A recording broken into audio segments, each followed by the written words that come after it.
بسم الله الرحمن الرحيم. ياسين والقرآن الحكيم إنك لمن المرسلين على صراط مستقيم تنزيل العزيز الرحيم لتنذر قوما ما أنذر آباؤهم فهم غافلون لقد حق القول على أكثرهم فهم لا يؤمنون إنا جعلنا في أعناقهم أغلالا فهي إلى الأذقان فهم مقمحون وجعلنا من بين أيديهم سدا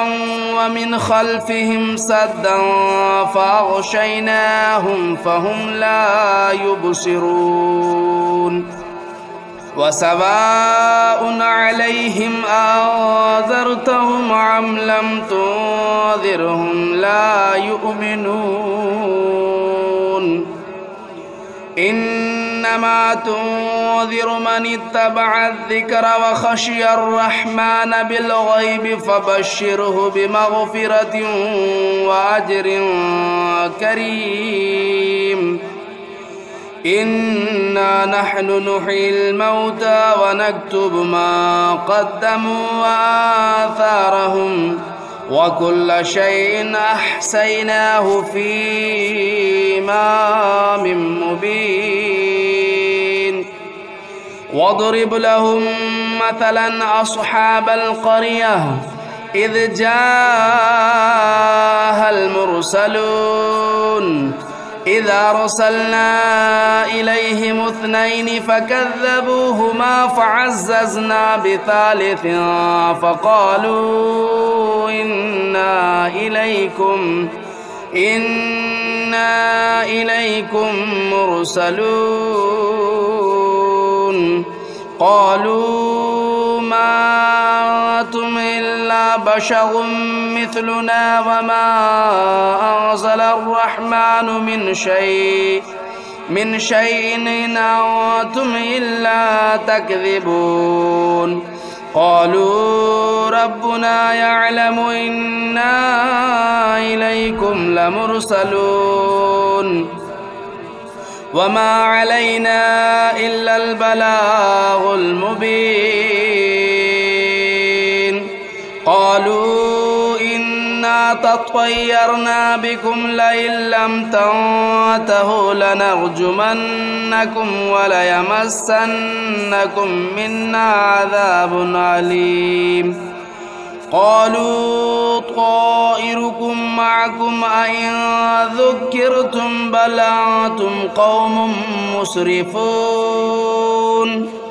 وجاء من أقصى المدينة رجل يسعى قال يا قوم اتبعوا المرسلين اتبعوا من لا يسألكم أجرا وهم مهتدون وما لي لا أعبد الذي فطرني وإليه ترجعون أتخذ من دونه آلهة إن يردني الرحمن بضر لا تغن عني شفاعتهم شيئا ولا ينقذون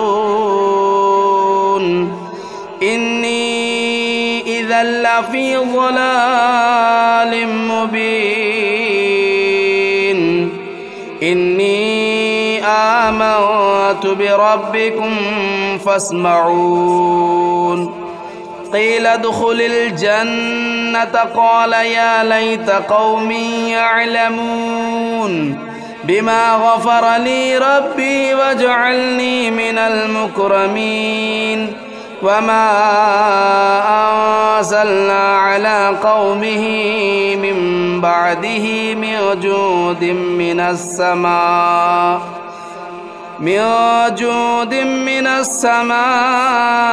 وما كنا منزلين إن كانت إلا صيحة واحدة فإذا هم خامدون يا حسرة على العباد ما يأتيهم من رسول إلا كانوا به يستهزئون ألم يروا كم أهلكنا قبلهم من القرون أنهم إليهم لا يرجعون وإن كل لما جميع لدينا محضرون وآية لهم الأرض الميتة أحييناها وأخرجنا منها حبا فمنه يأكلون وجعلنا فيها جنات من نخيل وأعناب وفجرنا فيها من العيون ليأكلوا من ثمره وما عملته أيديهم أفلا يشكرون سبحان الذي خلق الأزواج كلها مما تنبت الأرض ومن أنفسهم ومما لا يعلمون وآية لهم الليل نسلخ منه النهار فإذا هم مظلمون والشمس تجري لمستقر لها ذلك تقدير العزيز العليم والقمر قدرناه منازل حتى عاد كالعرجون القديم لا الشمس ينبغي لها أن تدرك القمر ولا الليل سابق النهار وكل في فلك يسبحون وآية لهم أنا حملنا ذريتهم في الفلك المشحون وخلقنا لهم من مثله ما يركبون وإن نشأ نغرقهم فلا صريخ لهم ولا هم ينقذون إلا رحمة منا ومتاعا إلى حين وإذا قيل لهم اتقوا ما بين أيديكم وما خلفكم لعلكم ترحمون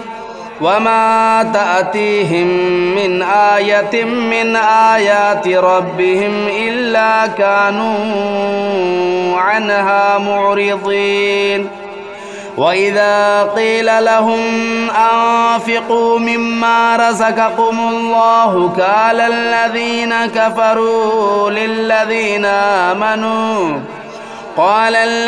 كفروا للذين آمنوا ونطعم من لو يشاء الله أطعمه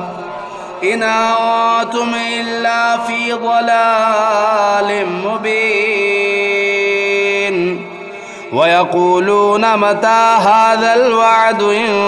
كنتم صادقين ما ينظرون إلا صيحة واحدة تأخذهم وهم يخصمون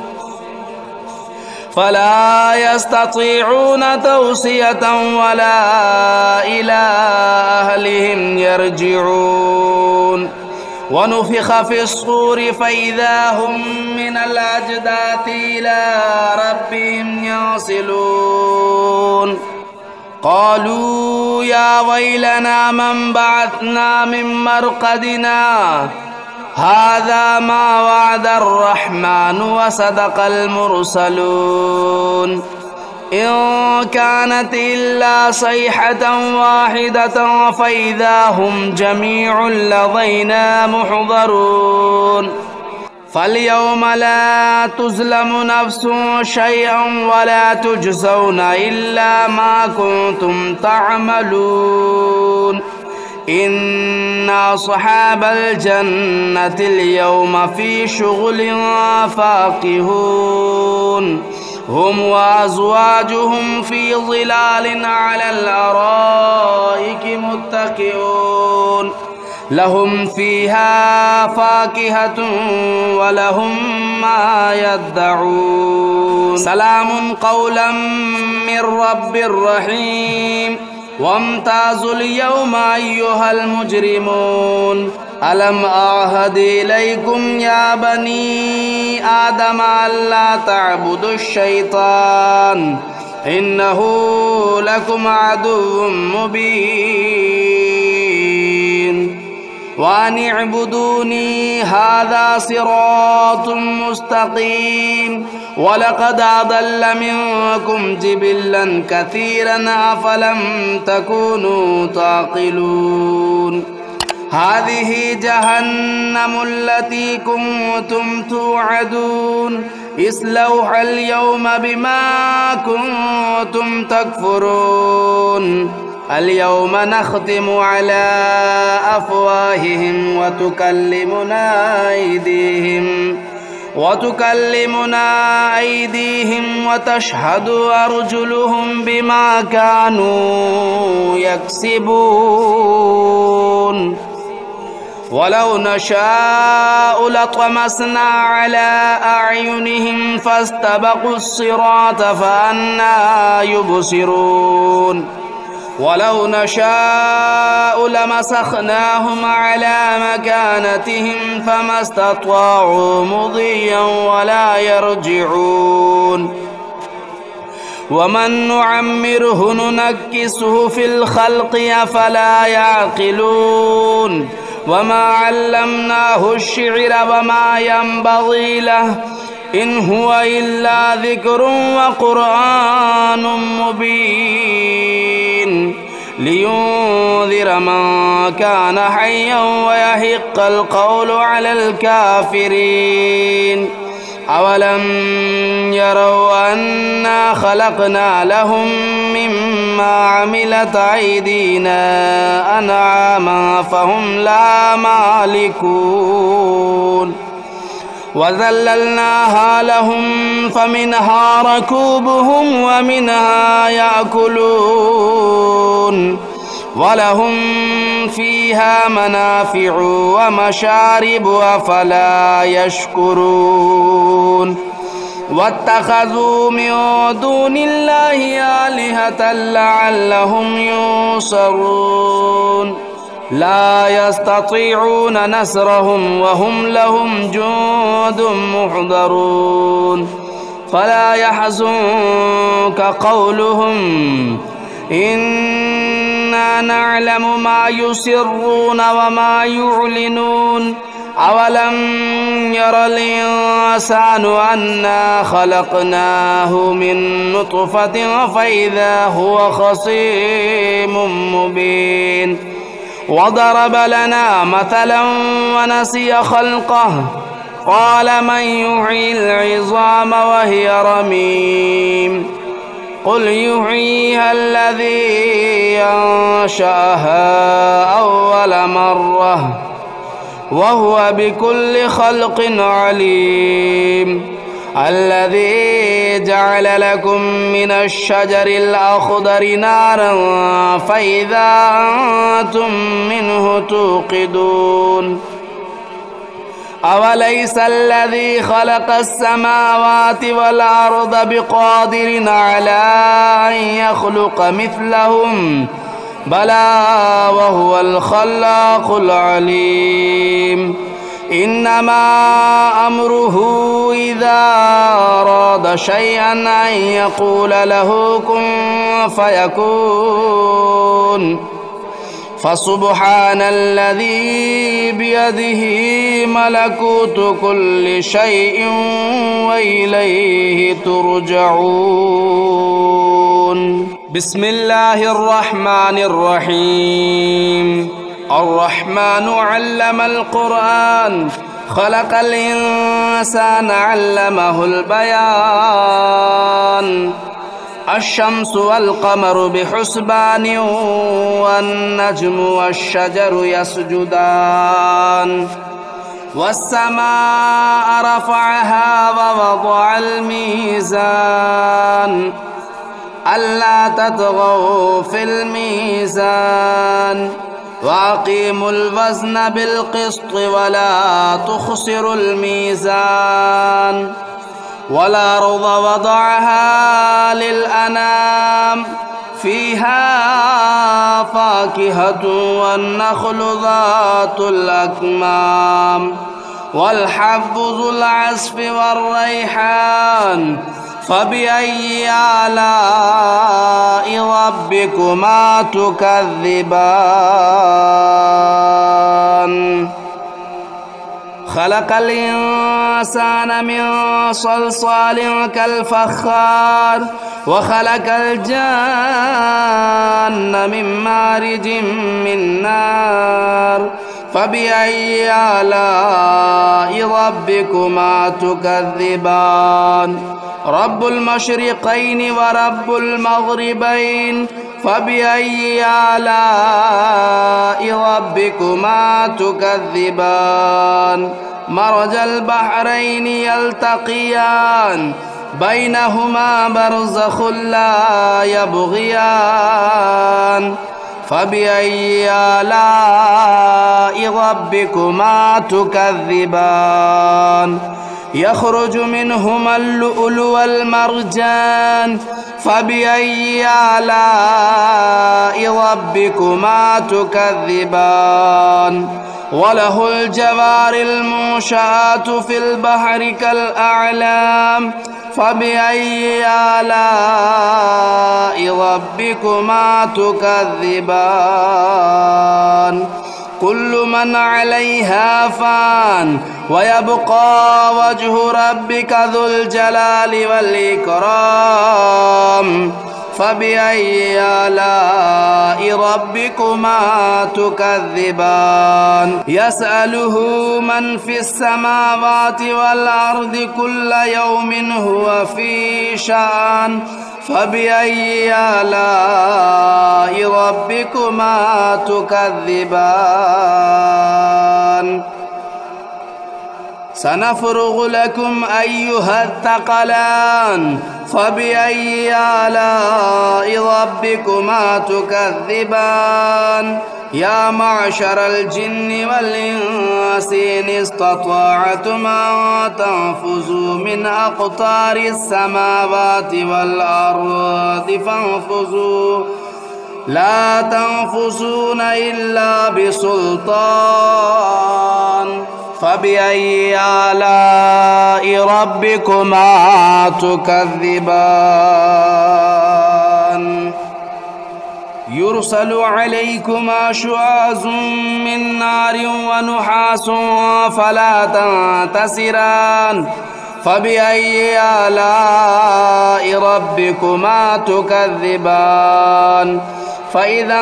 انشقت السماء فكانت وردة كالدهان فبأي آلاء ربكما تكذبان فيومئذ لا يسأل عن ذنبه إنس ولا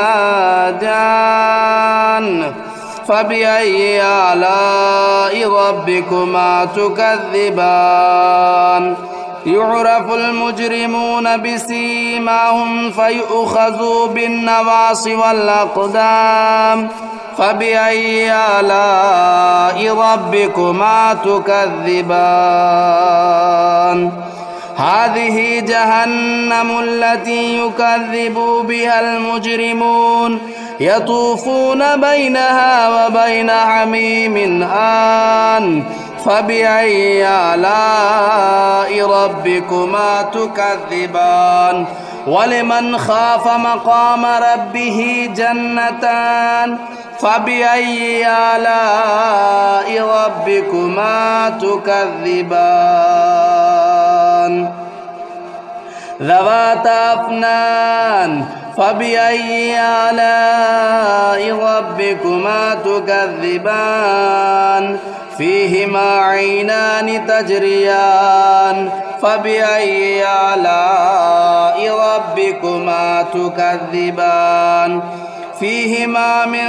كل فاكهة زوجان فبأي آلاء ربكما تكذبان متكئين على فرش بطائنها من استبرق وجنى الجنتين دان فبأي آلاء ربكما تكذبان فيهن قاصرات الطرف لم يطمثهن إنس قبلهم ولا جان فبأي آلاء ربكما تكذبان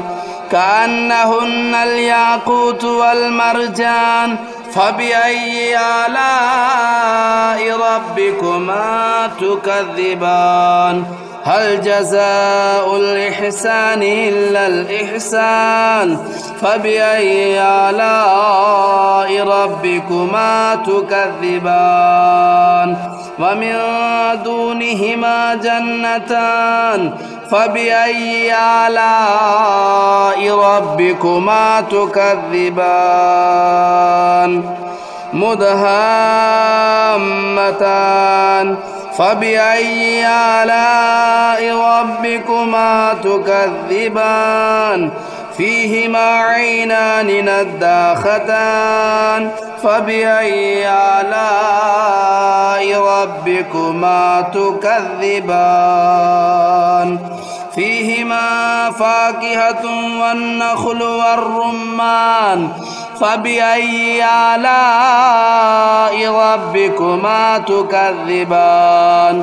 فيهن خيرات حسان فبأي آلاء ربكما تكذبان حور مقصورات في الخيام فبأي آلاء ربكما تكذبان لم يطمثهن إنس قبلهم ولا جان فبأي آلاء ربكما تكذبان متكئين على رفرف خضر وبخري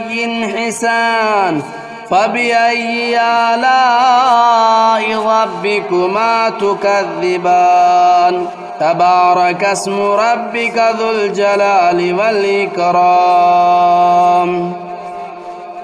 بسم الله الرحمن الرحيم تبارك الذي بيده الملك وهو على كل شيء قدير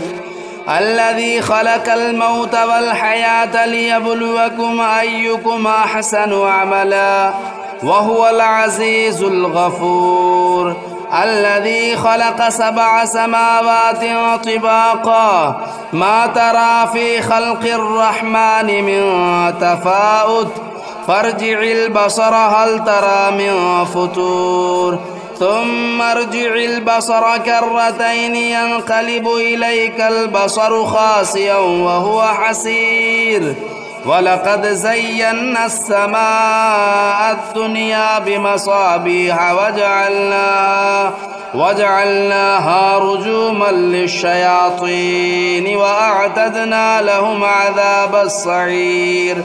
وللذين كفروا بربهم عذاب جهنم وبئس المصير إذا ألقوا فيها سمعوا لها شهيقا وهي تفور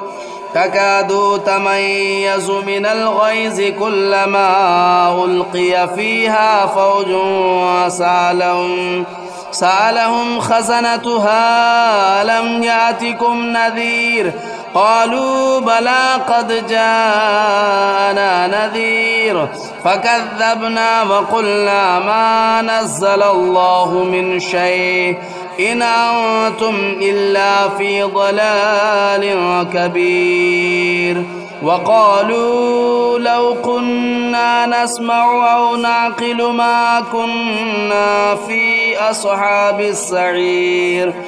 فاعترفوا بذنبهم فسحقا لأصحاب السعير إن الذين يخشون ربهم بالغيب لهم مغفرة وأجر كبير وأسروا قولكم أو اجهروا به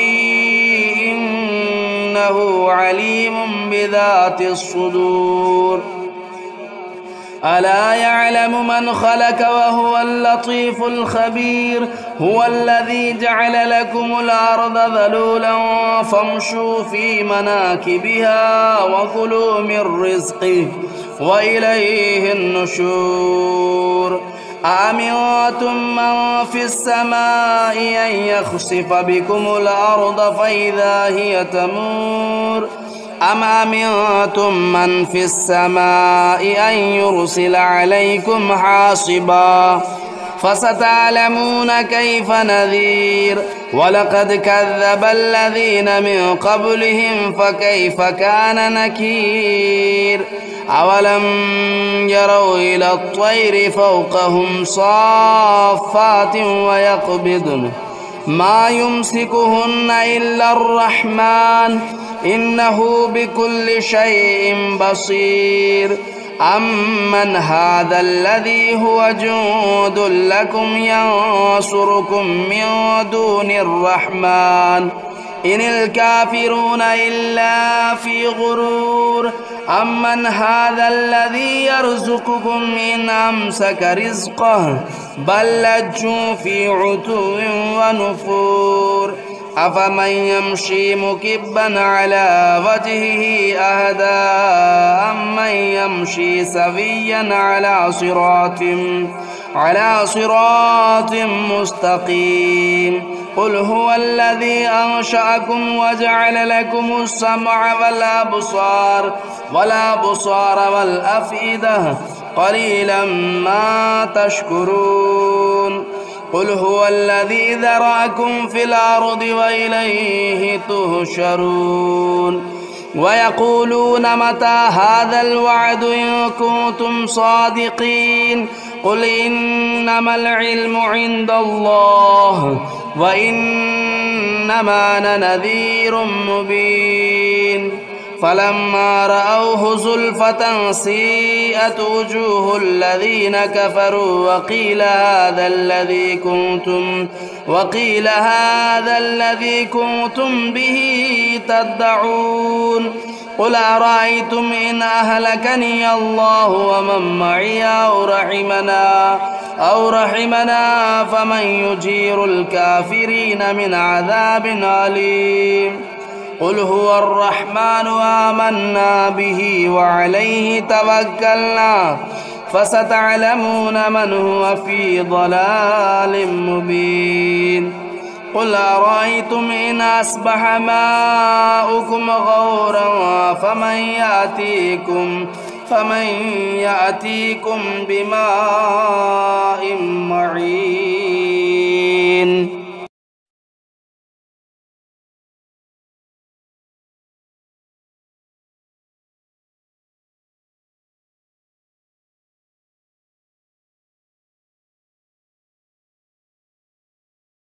بسم الله الرحمن الرحيم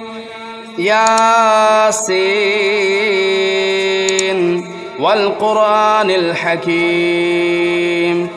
إنك لمن المرسلين على صراط مستقيم تنزيل العزيز الرحيم لتنذر قوما ما أنذر آباؤهم فهم غافلون لقد حق القول على أكثرهم فهم لا يؤمنون إنا جعلنا في أعناقهم أغلالا فهي إلى الأذقان فهم مقمحون وجعلنا من بين أيديهم سدا ومن خلفهم سدا فأغشيناهم فهم لا يبصرون وسواء عليهم أنذرتهم أم لم تنذرهم لا يؤمنون إنما تنذر من اتبع الذكر وخشي الرحمن بالغيب فبشره بمغفرة وأجر كريم إنا نحن نحيي الموتى ونكتب ما قدموا وآثارهم وكل شيء أحصيناه في إمام مبين واضرب لهم مثلا أصحاب القرية إذ جاءها المرسلون إذ أرسلنا إليهم 2 فكذبوهما فعززنا بثالث فقالوا إنا إليكم مرسلون قالوا ما أنتم إلا بشر مثلنا وما أنزل الرحمن من شيء إن أنتم إلا تكذبون قالوا ربنا يعلم إنا إليكم لمرسلون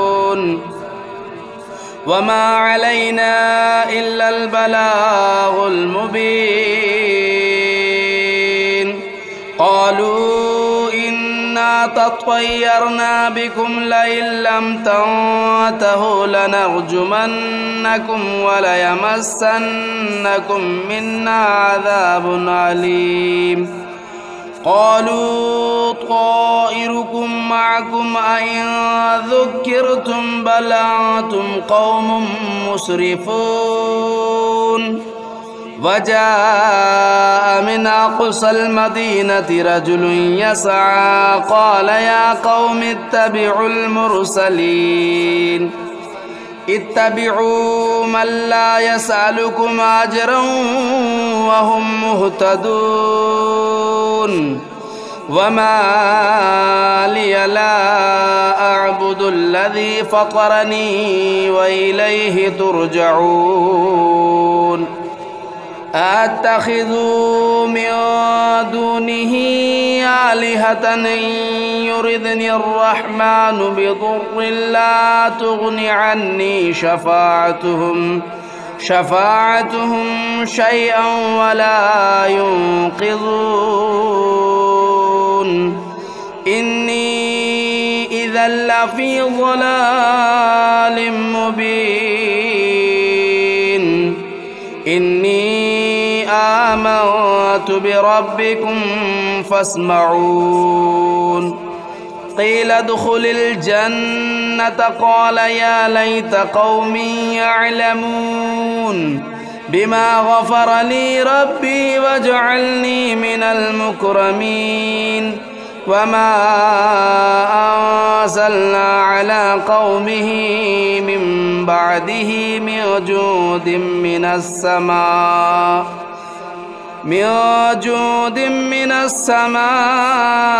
وما كنا منزلين إن كانت إلا صيحة واحدة فإذا هم خامدون يا حسرة على العباد ما يأتيهم من رسول إلا كانوا به يستهزئون ألم يروا كم أهلكنا قبلهم من القرون أنهم إليهم لا يرجعون وإن كل لما جميع لدينا محضرون وآية لهم الأرض الميتة أحييناها وأخرجنا منها حبا فمنه يأكلون وجعلنا فيها جنات من نخيل وأعناب وفجرنا فيها من العيون ليأكلوا من ثمره وما عملته أيديهم أفلا يشكرون سبحان الذي خلق الأزواج كلها مما تنبت الأرض ومن أنفسهم ومما لا يعلمون وآية لهم الليل نسلخ منه النهار فإذا هم مظلمون والشمس تجري لمستقر لها ذلك تقدير العزيز العليم والقمر قدرناه منازل حتى عاد كالعرجون القديم لا الشمس ينبغي لها أن تدرك القمر ولا الليل سابق النهار وكل في فلك يسبحون وآية لهم أنا حملنا ذريتهم في الفلك المشحون وخلقنا لهم من مثله ما يركبون وإن نشأ نغرقهم فلا صريخ لهم ولا هم ينقذون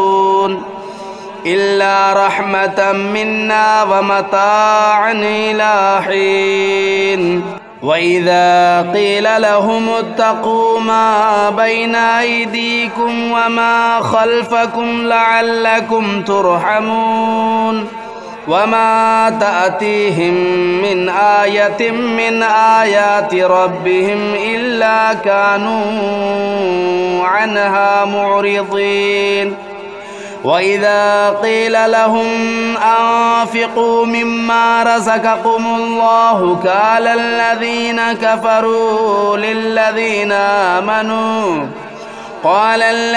كفروا للذين آمنوا ونطعم من لو يشاء الله أطعمه إن أنتم إلا في ضلال مبين ويقولون متى هذا الوعد إن كنتم صادقين ما ينظرون إلا صيحة واحدة تأخذهم وهم يخصمون فلا يستطيعون توصية ولا إلى أهلهم يرجعون ونفخ في الصور فإذا هم من الأجداث إلى ربهم ينسلون قالوا يا ويلنا من بعثنا من مرقدنا هذا ما وعد الرحمن وصدق المرسلون إن كانت إلا صيحة واحدة فإذا هم جميع لدينا محضرون فاليوم لا تظلم نفس شيئا ولا تجزون إلا ما كنتم تعملون إن أصحاب الجنة اليوم في شغل فاكهون هم وأزواجهم في ظلال على الأرائك متكئون لهم فيها فاكهة ولهم ما يدعون سلام قولا من رب رحيم وامتازوا اليوم أيها المجرمون ألم أعهد إليكم يا بني آدم ألا تعبدوا الشيطان إنه لكم عدو مبين وأن اعبدوني هذا صراط مستقيم ولقد أضل منكم جبلا كثيرا أفلم تكونوا تعقلون هذه جهنم التي كنتم توعدون اصلوها اليوم بما كنتم تكفرون اليوم نختم على أفواههم وتكلمنا أيديهم وتشهد أرجلهم بما كانوا يكسبون ولو نشاء لطمسنا على أعينهم فاستبقوا الصراط فأنى يبصرون ولو نشاء لمسخناهم على مكانتهم فما استطاعوا مضيا ولا يرجعون ومن نعمره ننكسه في الخلق أفلا يعقلون وما علمناه الشعر وما ينبغي له إن هو إلا ذكر وقرآن مبين لينذر من كان حيا ويحق القول على الكافرين أولم يروا أنا خلقنا لهم مما عملت أيدينا أنعاما فهم لا مالكون وذللناها لهم فمنها ركوبهم ومنها يأكلون ولهم فيها منافع ومشارب أفلا يشكرون واتخذوا من دون الله آلهة لعلهم ينصرون لا يستطيعون نصرهم وهم لهم جند محضرون فلا يحزنك قولهم إنا نعلم ما يسرون وما يعلنون أولم ير الإنسان أنا خلقناه من نطفة فإذا هو خصيم مبين وضرب لنا مثلا ونسي خلقه قال من يحيي العظام وهي رميم قل يحييها الذي أنشأها أول مرة وهو بكل خلق عليم الذي جعل لكم من الشجر الأخضر نارا فإذا أنتم منه توقدون أوليس الذي خلق السماوات والأرض بقادر على أن يخلق مثلهم بلى وهو الخلاق العليم إنما أمره إذا أراد شيئا أن يقول له كن فيكون فسبحان الذي بيده ملكوت كل شيء وإليه ترجعون بسم الله الرحمن الرحيم الرحمن علم القرآن خلق الإنسان علمه البيان الشمس والقمر بحسبان والنجم والشجر يسجدان والسماء رفعها ووضع الميزان ألا تطغوا في الميزان وأقيموا الوزن بالقسط ولا تخسروا الميزان والأرض وضعها للأنام فيها فاكهة والنخل ذات الأكمام والحب ذو العصف والريحان فبأي آلاء ربكما تكذبان خلق الإنسان من صلصال كالفخار وخلق الجان من مارج من نار فبأي آلاء ربكما تكذبان رب المشرقين ورب المغربين فبأي آلاء ربكما تكذبان مرج البحرين يلتقيان بينهما برزخ لا يبغيان فبأي آلاء ربكما تكذبان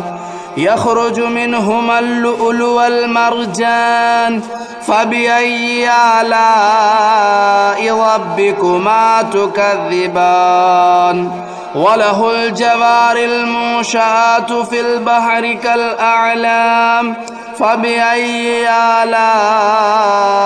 ربكما تكذبان كل من عليها فان ويبقى وجه ربك ذو الجلال والإكرام فبأي آلاء ربكما تكذبان يسأله من في السماوات والأرض كل يوم هو في شأن فبأي آلاء ربكما تكذبان سنفرغ لكم أيها الثقلان فبأي آلاء ربكما تكذبان يا معشر الجن والإنس إن استطعتم أن تنفذوا من أقطار السماوات والأرض فانفذوا لا تنفذون إلا بسلطان فبأي آلاء ربكما تكذبان يرسل عليكما شواظ من نار ونحاس فلا تنتصران فبأي آلاء ربكما تكذبان فإذا انشقت السماء فكانت وردة كالدهان فبأي آلاء ربكما تكذبان فيومئذ لا يسأل عن ذنبه إنس ولا جان فبأي آلاء ربكما تكذبان يعرف المجرمون بسيماهم فيؤخذوا بالنواصي والأقدام فبأي آلاء ربكما تكذبان هذه جهنم التي يكذب بها المجرمون يطوفون بينها وبين حميم آن فبأي آلاء ربكما تكذبان ولمن خاف مقام ربه جنتان فبأي آلاء ربكما تكذبان ذواتا أفنان فبأي آلاء ربكما تكذبان فيهما عينان تجريان فبأي آلاء ربكما تكذبان فيهما من كل فاكهة زوجان فبأي آلاء ربكما تكذبان متكئين على فرش بطائنها من استبرق وجنى الجنتين دان فبأي آلاء ربكما تكذبان فيهن قاصرات الطرف لم يطمثهن إنس قبلهم ولا جان فبأي آلاء ربكما تكذبان كأنهن الياقوت والمرجان فبأي آلاء ربكما تكذبان هل جزاء الإحسان إلا الإحسان فبأي آلاء ربكما تكذبان ومن دونهما جنتان فبأي آلاء ربكما تكذبان مدهامتان فبأي آلاء ربكما تكذبان فيهما عينان نضاختان فبأي آلاء ربكما تكذبان فيهما فاكهة والنخل والرمان فبأي آلاء ربكما تكذبان فيهن خيرات حسان فبأي آلاء ربكما تكذبان حور مقصورات في الخيام فبأي آلاء ربكما تكذبان لم يطمثهن إنس قبلهم ولا جان فبأي آلاء ربكما تكذبان متكئين على رفرف خضر وبخري حسان فبأي آلاء ربكما تكذبان تبارك اسم ربك ذو الجلال والإكرام بسم الله الرحمن الرحيم تبارك الذي بيده الملك وهو على كل شيء قدير